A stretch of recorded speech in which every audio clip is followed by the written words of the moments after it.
The midterm election season is now in full swing, and both parties are vying for control over what is currently an evenly divided Senate.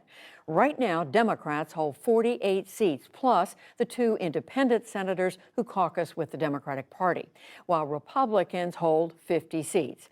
This year's 36th Senate midterm contest could change that balance of power.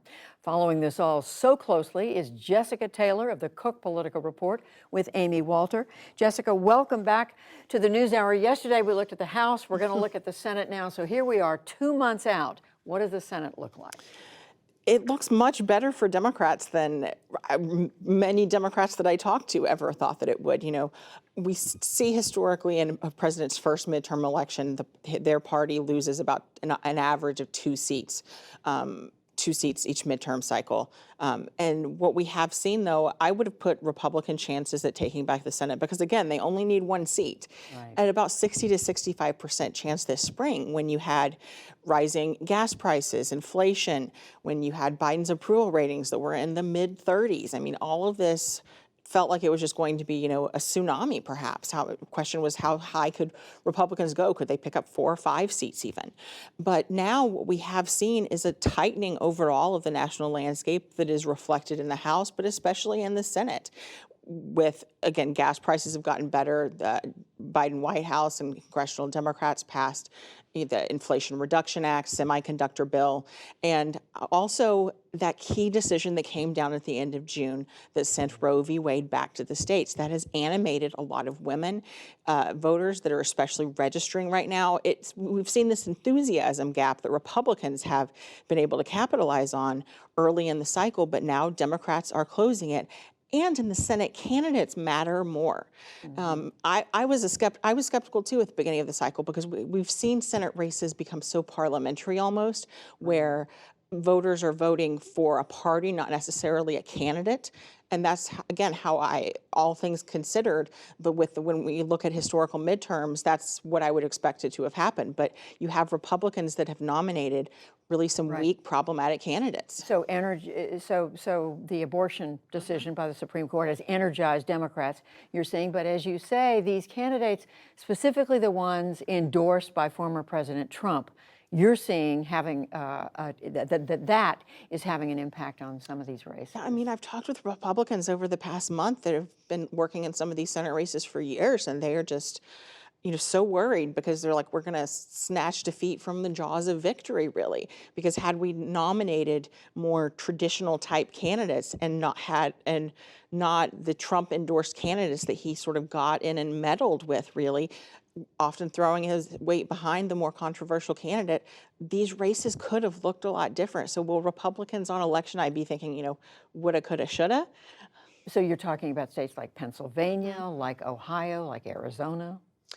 Yeah, so Pennsylvania is one actually where we had this in toss-up and we moved it a few weeks ago to lean Democrats. So this is an open seat that Republicans hold. So Republicans they're having to play defense right now. That's the #1 seat that we see could possibly flip. Looking at Mehmet Oz, who's the Trump-endorsed Republican. Yeah, I mean, he came out of a very brutal primary. He had Trump's endorsement, but his approval ratings in the state are underwater, and he's someone who's pretty well known. And you had John Fetterman, who he faces real questions about his health after— The Democrat. Right, the lieutenant governor after he suffered a stroke on the eve of the election. He's just now getting back out to campaigning and things, but he has I've even heard Republicans say, he seems more authentic to a lot of people because remember, Dr. Oz even had been living in New Jersey and moved to Pennsylvania for this race. So there are 4 states in particular you had singled out to us that you're particularly paying close attention to, closely contested. These are Arizona, Georgia, North Nevada, and Wisconsin. Yeah, so 3 of those are Democratic held, and these should be the top targets for Republicans, really. These are all states that Biden won by under 3 points in all of them. And Arizona, Mark Kelly is outpacing where Biden's numbers are in the state. We would see typically a good run would be 3 to 5 points ahead of where your party's president would be. But Kelly's outperforming by 7 points. Fetterman's outperforming by 9 points. And you have a really controversial candidate here in Blake Masters. He worked for Peter Thiel, the former PayPal billionaire, and he has a lot of baggage, things that he wrote in college, sympathizing with the Unabomber and favorably quoting a Nazi leader. So these are all things, you're also seeing McConnell's super PAC cut money from this race. So this is a race that could Democrats, could That's Republicans Arizona. be. Right, and then Georgia with Herschel Walker. Yeah, so also like Mark Kelly, Herschel Walker just won in a special election, having to run again. He's raising a ton of money, but actually so is Herschel Walker. Walker, of course, the former Heisman Trophy winner for the University of Georgia. Trump really got him into this race. He won in the primary, I think, many reasons, not Trump being alone, though. I mean, he's a football hero in the state, but he's lagging behind. And we could actually see, though, in the governor's race there, Brian Kemp is running ahead. Could he sort of help Herschel Walker against the goal, over the goal line, if you will? And we should clarify, it was Raphael Warnock who won in that Yes. in that special election. But just very quickly, only a minute, you got Nevada with another Trump endorsed candidate. Adam Laxalt, though, is not as problematic as some of these. He's more of a generic Republican. He was former attorney general. And then in Wisconsin, Ron Johnson is the most endangered Senate Republican. He's behind in polling with the Lieutenant Governor Mandela Barnes there, having just won the nomination.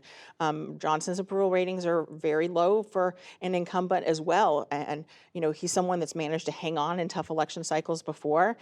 So could we see this one tighten? I mean, these could all go either way. We still see the Senate overall as a toss-up, but it's a much better environment for Democrats with 2 months to go than many of them had anticipated. Just fascinating.